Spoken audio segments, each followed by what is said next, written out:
오늘 말씀의 제목은 예수 그리스도의 종 바울이라는 제목으로 오늘 로마서 첫 시간 함께 하도록 하겠습니다. 먼저 하나님의 말씀 로마서 1장 1절로 2절 말씀 살펴보겠습니다.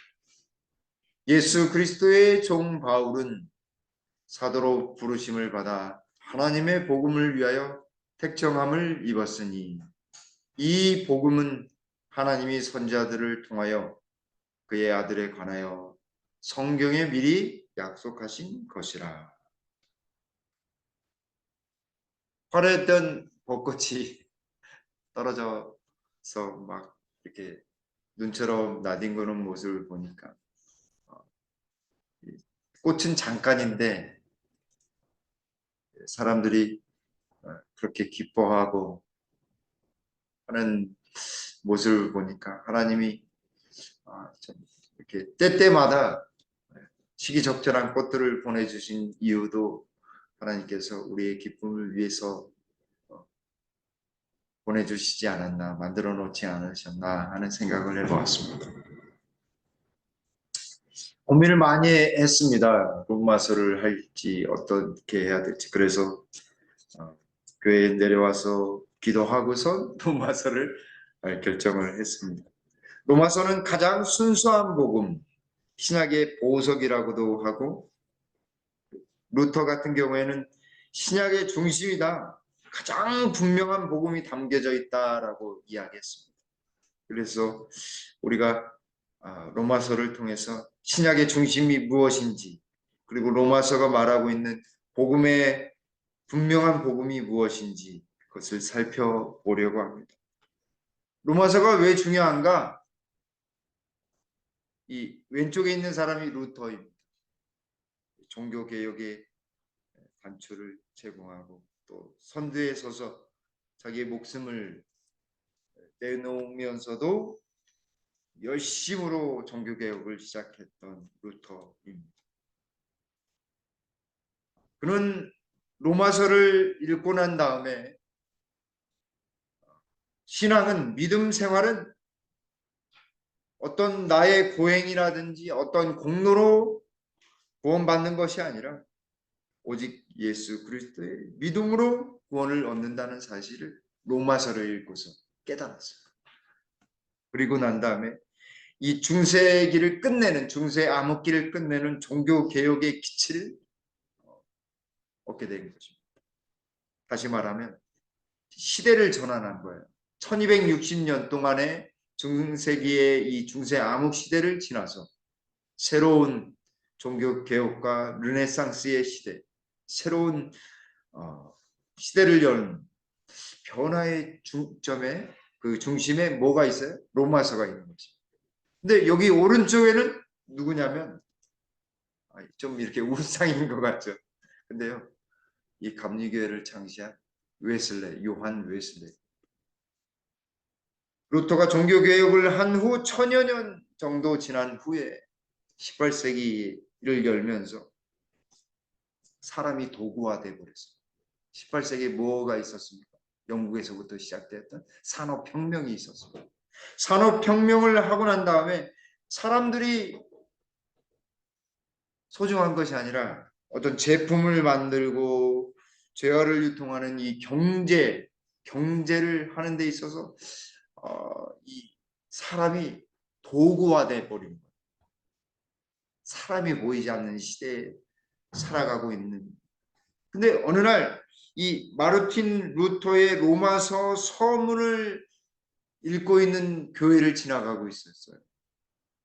목사님이 읽고 있었는데 그 무엇을 읽나 이렇게 요한 웨슬레가 잠시 귀를 기울여서 들어보니까 무슨 이야기냐면 이 루터가 주석한 로마서 서문을 듣고 있는 거예요. 그 서문을 듣고 난 다음 마음에 뜨거움이 생겼어요. 자기가 얼마나 은혜 가운데 있었는지, 그리고 믿음이라는 것이 사람을 변화시킬 수 있다, 개심을 강조하는 이 감리교회의 태동이 바로 요한 웨슬레를 통해서 이루어졌는데, 이 요한 웨슬레도 로마서를 통해서 회심을 한 다음에 로마서를 통해 회심을 한 다음에 이 영국의 대부흥기를 이끌어 나가는 정신적인 역할을 이 요한 웨슬레가 하게 됩니다. 이처럼 로마서는 아주 중요한 시대마다 중요한 분기점을 이룰 수 있는 아주 단초를 제공했습니다. 종교개혁이 그랬고 영국의 대부흥의 태동을 이룰 수 있는 계기를 만들어낸 것이 로마서. 그래서 어쩌면 이 로마서를 통해서 우리 김포교회의 대부흥의 역사, 그리고 믿음이라는 것이 무엇인지, 그리고 예수 그리스도를 온전히 섬길 수 있는 귀한 역사가 있게 되었으면 하는 바람과 함께 그렇게 될 것이라는 확신을 가지고서 로마서를 선택해 보았습니다. 우리 그래서 로마서를 아주 조목조목 다 살펴볼 거예요. 다 살펴봐서 우리가 어떤 말씀인지, 이 말씀이 무슨 말씀인지, 여기에 담긴 정말 하나님이 우리에게 하시고자 하신 말씀이 무엇인지를 좀 알아보려고 합니다. 그러나 지루하지 않게, 너무 못 알아듣는 소리를 하면 안 된다고 우리 집사람이 이야기 권면을 해줘서 될 수 있는 한 쉽도록 쉽게 하도록 하겠습니다. 로마서 1장 1절에 예수 그리스도의 종 바울은 이라고 시작을 합니다. 뭘로 시작해요? 예수 그리스도, 예수님의 종 바울은 이렇게 시작합니다. 자기 자신을 누구의 종이라고 이야기하는 거예요?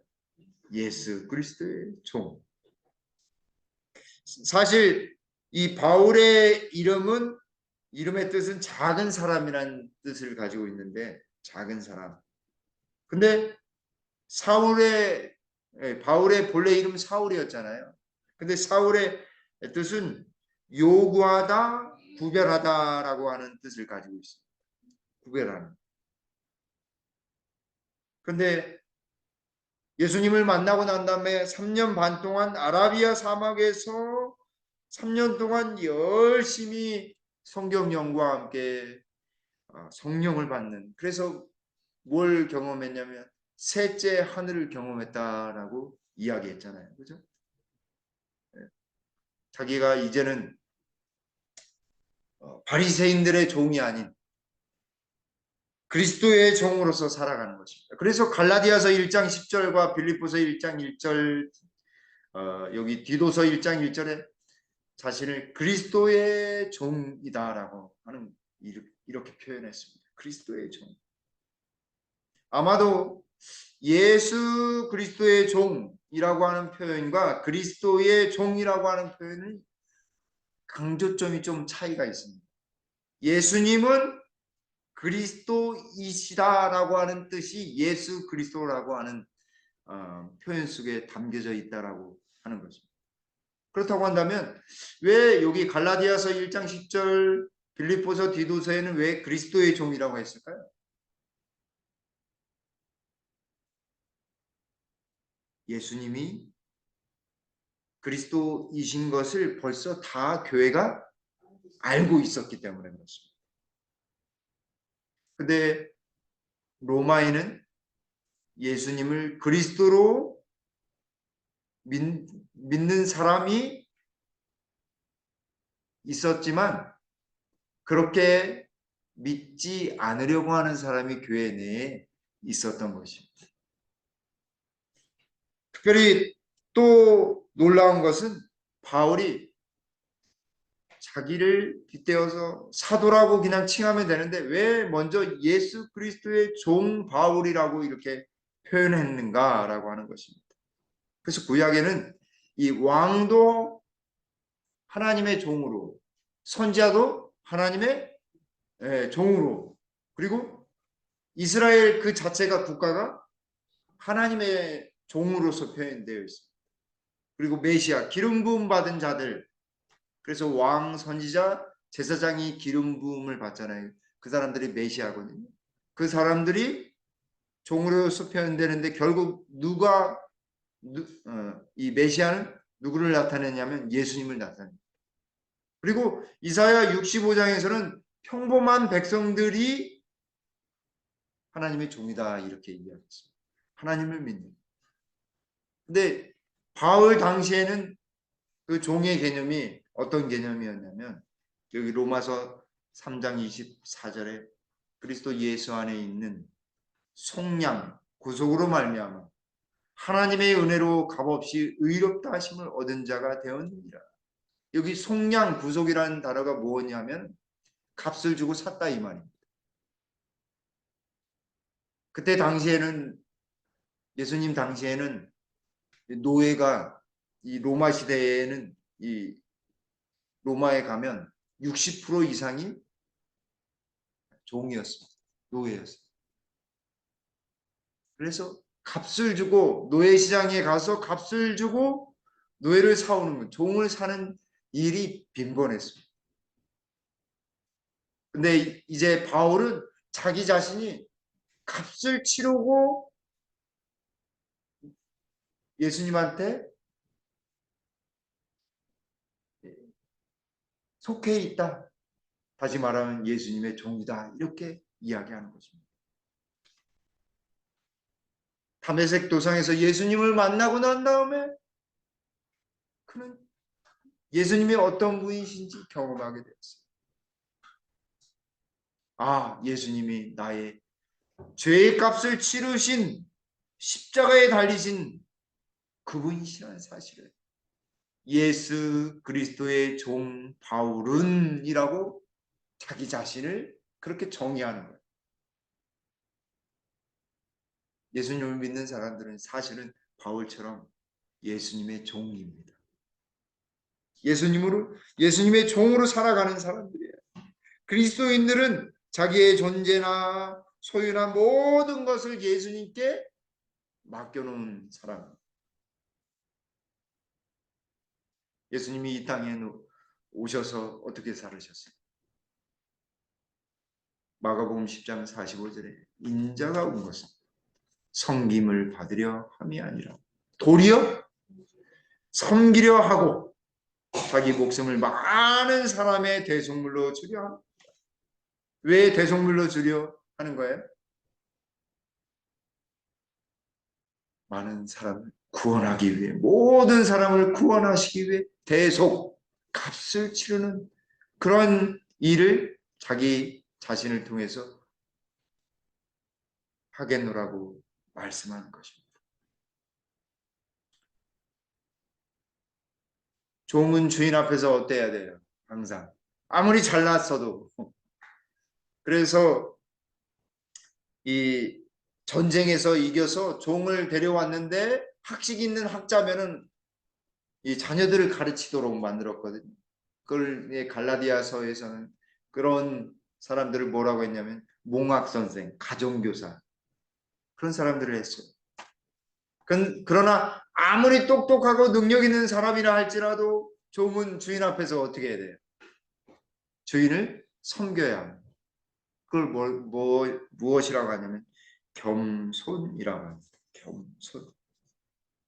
아무리 능력이 많아도 아무리 어떤 학식이 있어도 주인 앞에서는 겸손해야 합니다. 왜냐하면 주인이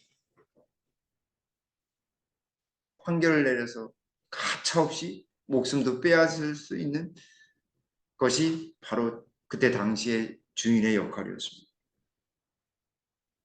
그러나 우리 예수님은 우리를 어떻게 여기시냐면 로마서 6장에 보시면 죄의 종으로 사망에 이르고 혹은 순종의 종으로 의에 이른다라고 했습니다. 우리를 무슨 종으로 초청하시냐면 순종의 종으로 초청하십니다. 인자가 온 것은 섬김을 받으려 함이 아니라 도리어 섬기려 하고 자기 목숨을 많은 사람의 대속물로 주려 하니 이게 바로 바울의 삶이요 예수님의 삶이었고 곧 우리의 삶이 되어야 하는 것입니다. 이것이 바로 순종의 삶이요 의를 높이는 삶이요 영생을 준비하는 것입니다. 섬김을 받으려고 하면 어때? 세상의 법칙은 섬김을 받으려고 하죠. 결국 받고 받아서 어떻게 돼요? 영원히 가질 수 있어요, 없어요? 영원히 가질 수 없습니다. 그러나 섬김의 정신, 겸손의 정신은 영원한 것입니다. 세상 역사에서도 위대한 사람들을 보세요. 위대한 사람들의 모습을 볼 때에 그 위대한 사람들의 면면 속에는 항상 겸손이 있다는 사실. 비록 그 당시에는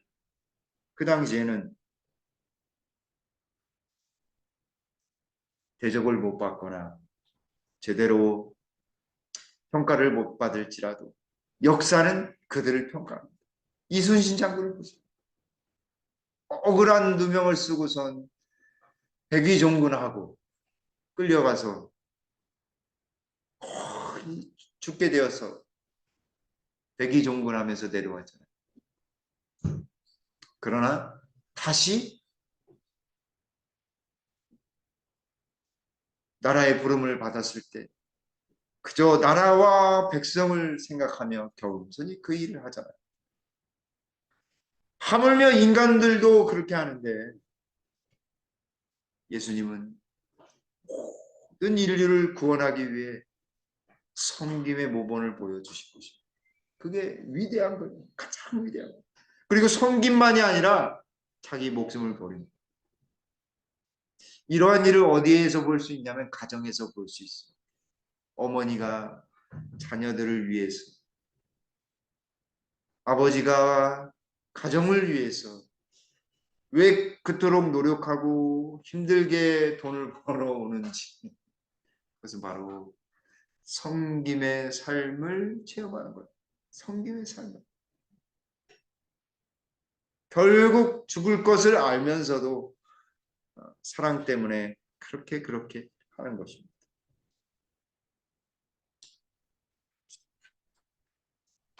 사랑하는 우리 김복회 모든 성도님들 마음 가운데 섬김의 정신, 바울처럼 예수 그리스도의 종이 되는 귀한 예수님의 마음을 가진, 예수님의 정신을 가진 그런 우리 김복회 모든 성도님들 되시길 간절히 바라겠습니다.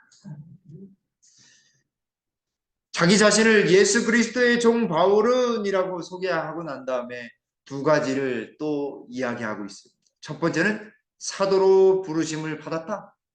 사도로 부르심을 받아라고 했습니다.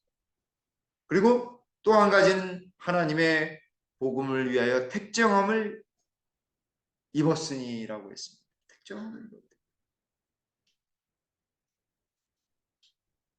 사도로 부르심을 받았을 때 그 사도는 위로부터 보내심을 받은 자라고 하는 뜻을 가지고 있습니다. 위로부터 보내심을 받은 자. 누구로부터 보내심을 받은 거예요? 예수 그리스도로부터 복음을 보내심을 받은 거죠. 근데 바울은 예수님을 봤어요. 예수님과 3년 반 동안 지냈어요? 안 지냈어요? 안 지냈잖아요. 근데 그래도 자기가 사도로 부르심을 받았다라고 했어요. 그래서 공격을 당했습니다. 고린도 전후서를 한번 보세요. 자기의 이 사도직 직분에 대해서 계속해서 나는 예수님을 통해서 사도로 부르심을 받았다라고 계속 이야기합니다. 사도행전 1장 22절에 항상 우리와 함께 다니던 사람 중에 하나를 세워 우리와 더불어 예수께서 부활하심을 증언할 사람이 되게 하여야 하리라. 그러니까 예수님과 함께 다녔던 사람들이 예수님에 대하여 부활을 증언하는데 그 복음을 전하는데 본래 사도 바울은 이 말씀대로 하면 자격이 있어요, 없어요? 없는 거예요. 그래서 예수님 당시에 사도 바울은요 인기가 별로 없었어요. 누구만 인기가 있었냐면 열두 사도들만 인기가 있었어요. 근데 놀라웠게도요, 이후에 1세기가 지나고 여러 세기가 지난 다음에 이 기독교계에는 특별히 현대의 이 2차 세계대전 이후로 가장 논쟁이 많고 가장 꽃피운 신학이 있는데 그 신학이 무엇이냐면 바울 신학이에요. 그때는 인기가 없었어요. 왜냐하면 사도가 아니었다고. 예수님이랑 안 지냈잖아. 이거 하나면 다 끝나는 거예요.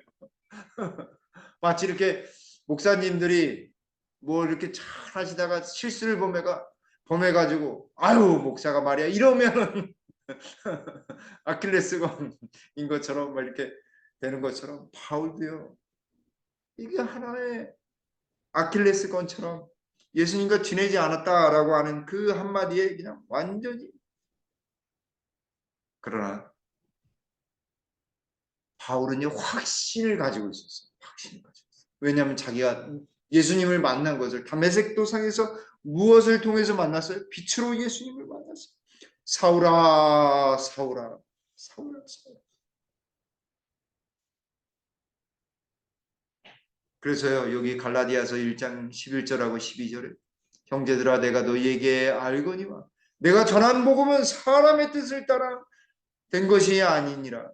이는 내가 사람에게서 받은 것도 아니요 배운 것도 아니요 오직 예수 그리스도의 계시로 말미암은 것이라 라고 분명하게 이야기하고 있습니다.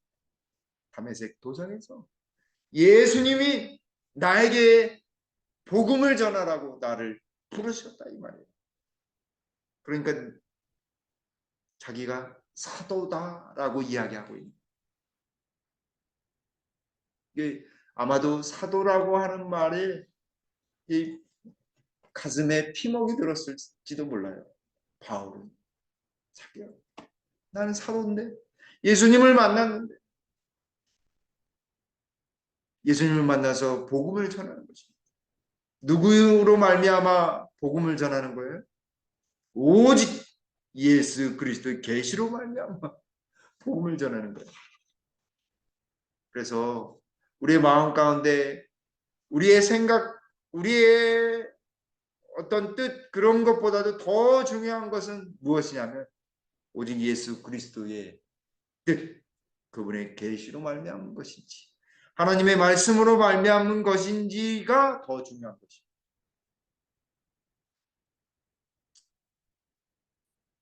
그래서 여기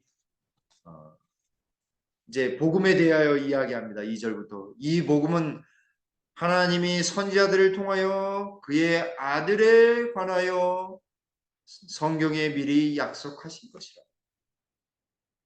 이제 자기가 받은 이 복음에 대하여 설명하는데 이 복음이 근거 없는 복음이 아니다라고 하는 것입니다. 어디에 근거된 거예요? 네, 성경에 근거된 것이다. 그리고 그 성경은 누구에 관한 것이다라고요? 예, 아들에 관한 예수님에 관한 것이다라고 했습니다. 선지자들을 통해서 예수님이 오실 것에 대한 약속, 그 약속이 있었던 그 것을 내가 전한다라고 하는 것입니다. 뜨거움이 있는 거예요. 복음을 전할 때마다 뜨거움이 있어요.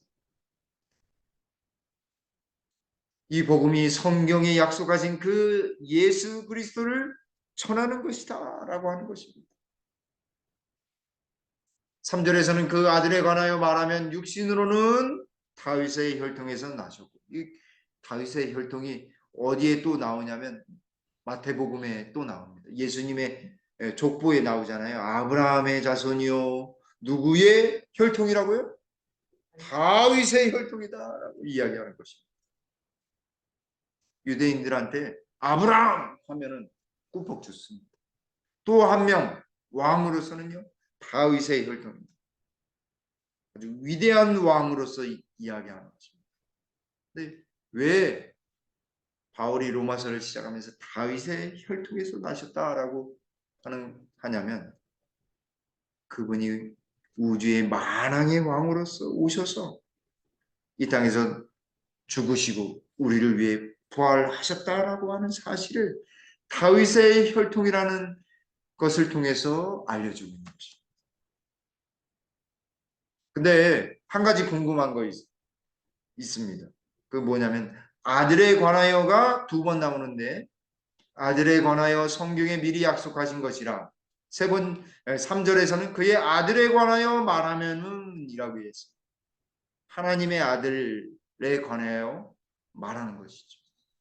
근데 하나님의 아들과 아버지 하나님 이게 딱 생각했을 때 높고 낮음이 있습니까 없습니까?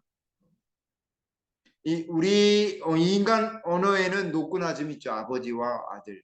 그러나 하나님의 아들이라고 하는 표현은 하나님과 동등된 신분이라는 뜻이지 아버지와 아들의 이런 혈통 간의 관계, 위계의 관계가 아닌 것입니다. 그것을 어떻게 알 수 있는가? 4절에 성결의 영으로는 죽은 자들 가운데서 부활하사. 여기 성결이란 말씀을 본래의 의미를 찾으면 거룩한 입니다. 거룩한 영으로는 거룩한 성령으로는 죽은 자들 가운데서 부활하사. 우리가 무엇을 통해 어떤 능력으로 부활하냐면 성령의 능력으로 부활하게 되어 있습니다. 왜냐하면 성령의 능력은 어때?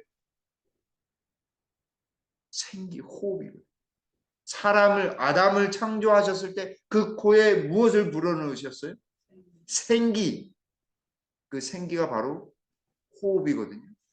호흡. 그래서 호흡을 있게 하시는 분은 성령이십니다. 그렇게 부활하사 능력으로 하나님의 아들로 선포되셨으니라고 했습니다. 하나님의 아들. 능력으로 하나님의 능력으로 부활하사 하나님의 아들로 선포되셨다라고 하는 것입니다. 그분이 바로 곧 우리 주 예수 그리스도 신이라.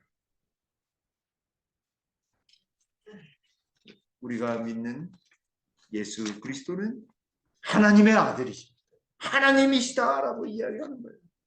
그분이 능력으로 부활하셨고 우리를 위해 구원하셨다. 죽음으로부터 부활하셔서 우리를 구원하셨다라고 하는 것입니다. 여기 부모와 교사와 학생에게 보내는 것만 255쪽에 복음은 구원을 주시는 하나님의 무엇이라고요? 능력이다. 능력. 가르쳐 기별 1권 245쪽 복음은 하나님의 지혜이며 영적인 음식이다. 음식을 먹어야 되잖아요. 뭘 먹어야 될까? 영적인 음식을 뭘 먹어야 될까? 복음을 먹어야 돼. 예수 그리스도에 관한 복음을 먹어야 돼. 이 말씀을 우리가 공부해야 될 분명한 이유가 여기 있는 것입니다. 복음은 그리스도께서 나타내신 것이다.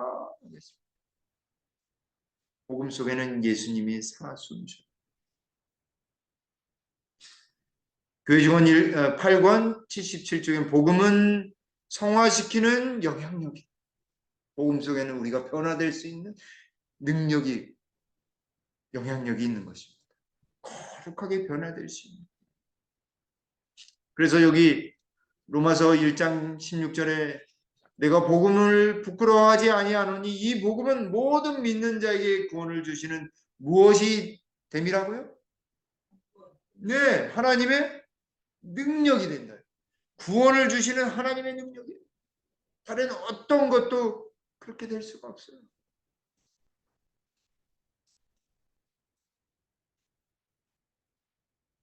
그래서 예레미야 선지자는 예레미야 23장 6절에 5절 중간부터 읽겠습니다. 그가 왕이 되어 지혜롭게 다스리며 세상에서 정의와 공의를 말 것입니다.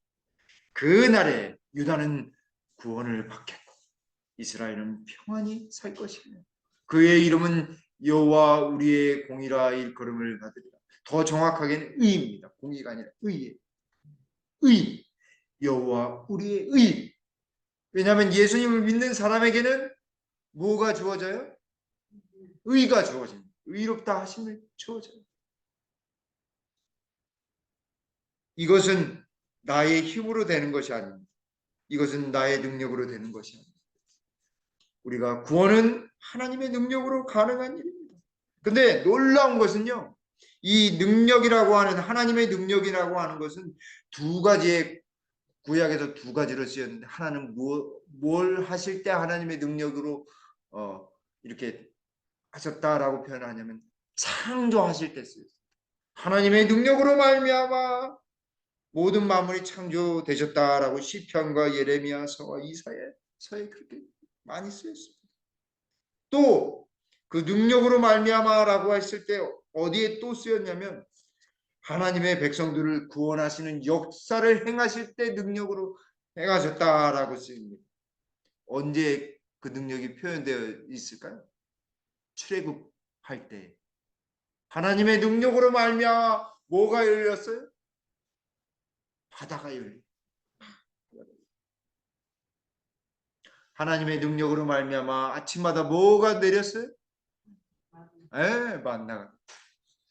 그걸 뭐라고 표현했냐면 하나님의 영광이라고 이야기했어요. 그래서 이 능력이 이룰 때마다 구원이 처음부터 끝까지 항상 온전한 구원이 펼쳐져요. 그래서 여기 요한계시록 1장 17절과 18절에 내가 볼 때 그의 발 앞에 엎드려져 죽은 자 같이 되매 그가 오른손을 내게 얹고 이르시되 두려워하지 말라. 이번 주 기억절하고 비슷하죠. 두려워하지 말라로 시작하더라고요. 그죠? 두려워하지 말라. 나는 처음이요 마지막이니 곧 살아있는 자라. 내가 전에 죽었었노라. 볼지어다 이제 세세토록 살아있어 사망과 음부의 열쇠를 가졌노니. 왜 처음이요 나중이요 시작이요 끝이라고 이야기하셨냐면 구원은요 처음부터 끝까지 다 해야지만 온전한 것이에요. 그래서 처음이요 마지막이요 알파와 오메가요 시작과 끝이라고 이야기하시는 거예요. 그러니 두려워하지 말라. 내가 처음부터 끝까지 너와 함께 있을 것이고 내가 먼저 죽었었다.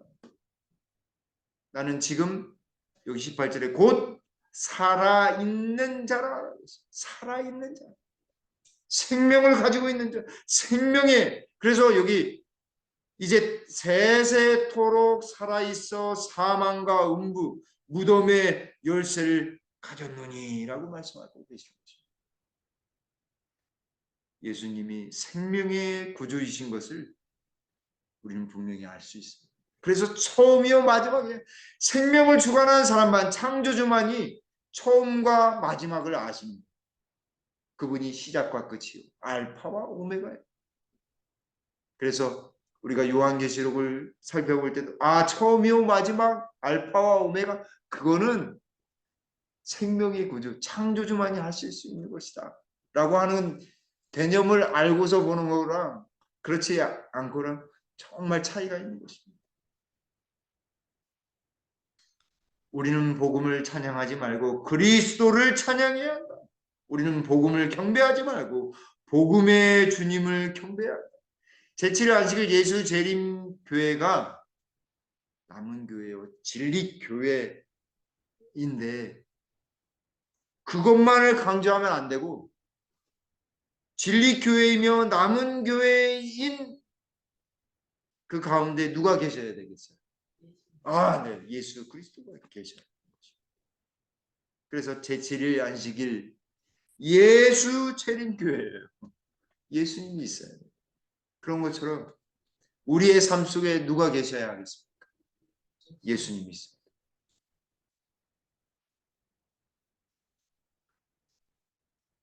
이사야 12장 2절에 보라 하나님은 나의 구원이시라. 내가 신뢰하고 두려움이 없으니 주 여호와는 나의 시험이시며 나의 노래이시며 나의 구원이시니라. 하나님 나의 구원이시라. 하나님 중심 예수 그리스도의 중심.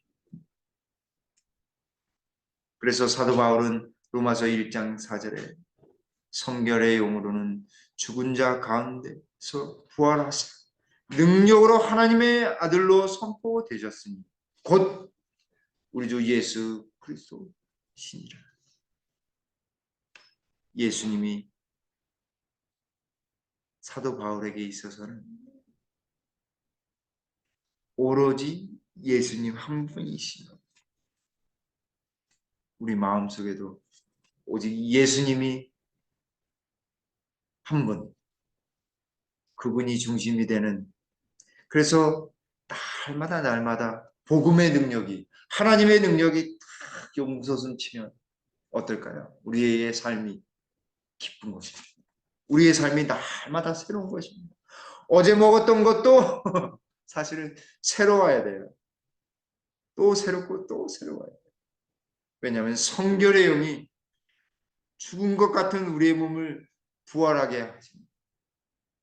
그것이 무엇인지 아십니까?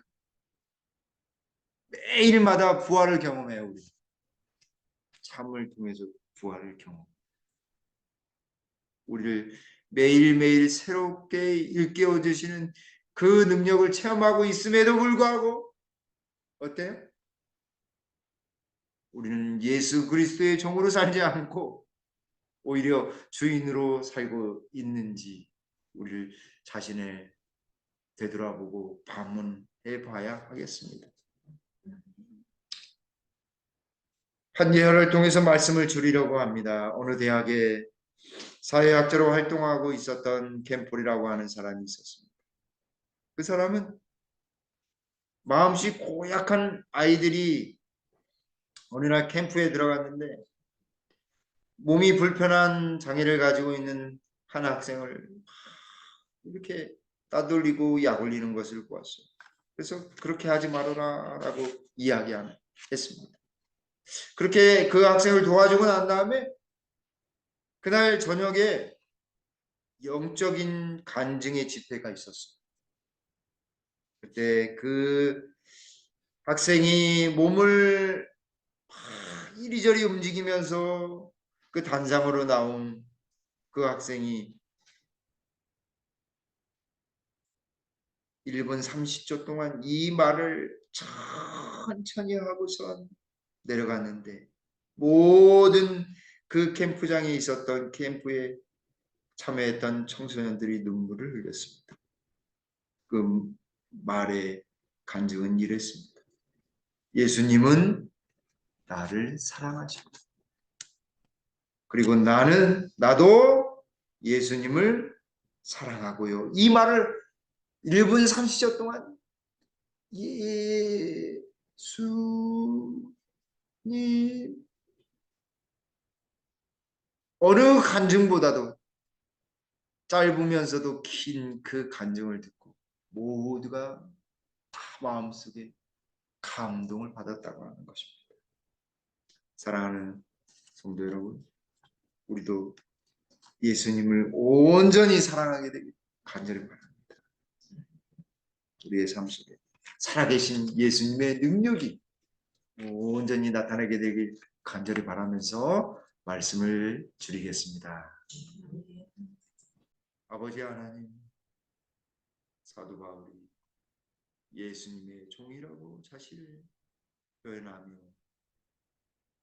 예수님을 정말 사랑하였듯이 우리도 예수님의 종으로서 사도 바울처럼 그렇게 예수님을 온전히 사랑하도록 성령으로 인도해 주시옵소서. 그리고 예수님이 사도 바울 생애에 온전히 중심이 된 것처럼 우리의 삶의 중심 예수 그리스도가 되도록 은혜를 더하여 주시옵소서. 그래서 날마다 기쁨이 있게 하시고 날마다 회복과 치유의 능력이 우리 김복교의 모든 성도님들 개개인마다 온전히 충만히 경험될 수 있도록 주님 은혜를 허락하여 주시옵소서. 하나님의 놀라운 능력이 우리의 삶의 기쁨과 즐거움과 행복이 되도록 하나님 역사해 주시옵소서. 모든 것 감사드리오며 예수님의 이름으로 간절히 기도 올리옵나이다. 아멘.